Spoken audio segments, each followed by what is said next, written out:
Good evening, welcome to my new blog. আমার নতুন ভিডিওতে তোমাদের সকলকে ওয়েলকাম। আমার মেয়েকে আজকে কেমন লাগছে এই ড্রেসটাতে অবশ্যই তোমরা কমেন্টে জানাবে। এদিকে দেখো আমিও আজকে পুরো রেডি হোয়াইট পরে, আর আজকে এসেছি আমার মেয়ের ফ্রেন্ড বর্ষা, এই যে আজকের আমাদের বার্থডে গার্ল, আজকে শো স্টপার, ওর আজকে বার্থডে। তো ওর বাড়িতেই আমরা সকল ফ্রেন্ডরা, তারপরে আমার মেয়ের সকল ফ্রেন্ডরা সবাই মিলে এসেছি। তো দেখো এদিকে কিছু ফটো তুললাম, তারপরে এই দেখো আজকের মেন আকর্ষণ কেক, যেটাতে ওর 6 ইয়ার্স হলো। এই কেকটা কিন্তু মানে আমার মেয়ের যে ফ্রেন্ড বর্ষা, ওর মা নিজের হাতে এটা বানিয়েছে। তো দেখতেই পাচ্ছ কি সুন্দর বানিয়েছে, এত সুন্দর হাতের কাজ, কি বলবো, বলার মতন কোনো ভাষা নেই। এদিকে দেখো ওরা সবাই খেলাধুলো করছে, আর ওরা ওদের আরও কিছু ফ্রেন্ডের জন্য ওয়েট করছিল। দেখতে দেখতে সকল ফ্রেন্ড চলে এসেছে, আমারও সব ফ্রেন্ডসরা চলে এসেছে। তো দেখো এদিকে আমরা এখন নিচে এসে গেলাম, মেন যে বার্থডের জন্য প্যান্ডেল করেছে এই জায়গাটাতে আসলাম। দেখো কি সুন্দর করে সাজিয়েছে জায়গাটা, কি ভালো লাগছে। আর এখন আমরাই খালি এসেছি, আস্তে আস্তে সমস্ত গেস্টরা আসবে। এই যে ওদের বার্থডের জন্য এই জায়গাটা রেডি করেছে, এটাকে কি বলে, সেলফি জোন না কি বলে।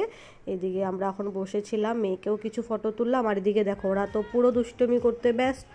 এখন ওরা সব ফ্রেন্ডরা এক জায়গায় হয়ে গেছে, আমরাও সব ফ্রেন্ডরা এক জায়গায় হয়ে গেছি। এখন আমাদেরও গল্প চলছে, সাথে ওদেরকেও দেখা দেখি চলছে। এদিকে ওরাও দুষ্টামি করছে, দেখতেই পাচ্ছ, একজন আরেকজনের পিছনে ছুটছে, এদিকে আমরাও ওদের পিছনে পিছনে ছুটছি। এই যে দেখো আমার মেয়েকে তো মানে বলে কোনো লাভই নেই, ওর সব ফ্রেন্ড পেয়ে গেছে, মানে ও বাস, ও পুরো উড়া পাঞ্ছি বলতে পারো। মানে এখন ও নিজের যেটা ইচ্ছা সেটাই করবে, আমার কথা তো কিছু শুনবেই না। এদিকে আমরা সকল ফ্রেন্ডরাও বসেছিলাম, বসে বসে গল্প টল্প করলাম।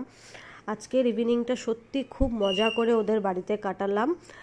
তো থ্যাংক ইউ বলবো রূপাকে, যে রূপা থ্যাংক ইউ। আমার ভিডিওটা যদি তুমি পুরোটা দেখে থাকো তাহলে এই ভিডিওটা স্পেশালি তোমার জন্য আর বেশার জন্য বানানো। অনেক অনেক ধন্যবাদ আমাদের সকলকে নিমন্ত্রণ করার জন্য। আমরা গিয়ে খুব মজা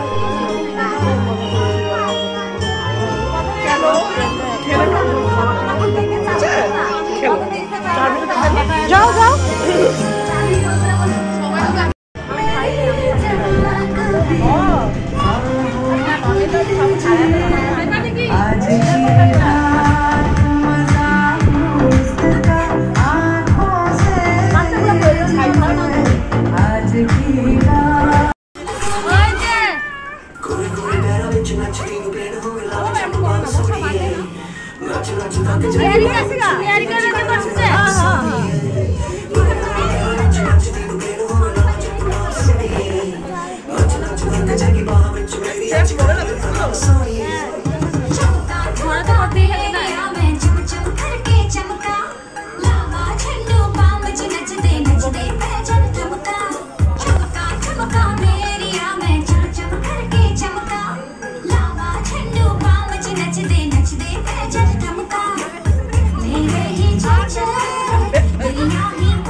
পেলে আমাদের প্রিন্সেসরা কি সুন্দর করে ডান্স করলো, খুব মজা লাগলো।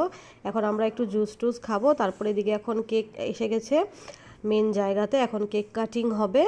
তো দেখো বাচ্চারা তো কেক পেলে ভীষণ খুশি, সেটা তো সব বাচ্চাদের ক্ষেত্রেই।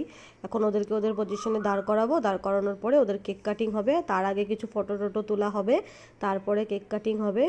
আর সকল বাচ্চাদের মুখটা দেখো, ওরা তো মানে কি বলবো, ভীষণ খুশি বলতে গেলে।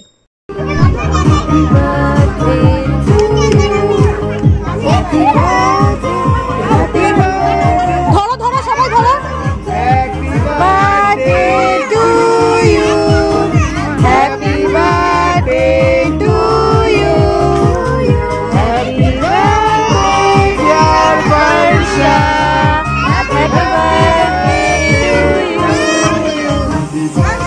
কেক কাটিং হয়ে গেল, এখন আমরা খাওয়া দাওয়া করব। খাওয়া দাওয়া করে এখন বেরিয়ে যাব, বিকজ কালকে আবার স্কুল আছে আর বিহুর প্রোগ্রাম আছে স্কুলে, তো সেটার জন্য রেডি হতে হবে মর্নিংয়ে। তো এখন আমরা খাওয়া দাওয়া করে বেরিয়ে যাব। এদিকে ওদের কিছু ফটো টটো তুলে নিলাম। তো আজকের ব্লগটা কেমন লাগলো অবশ্যই জানাবে, ভালো লেগে থাকলে like share comment and subscribe করে দেবে। Bye by.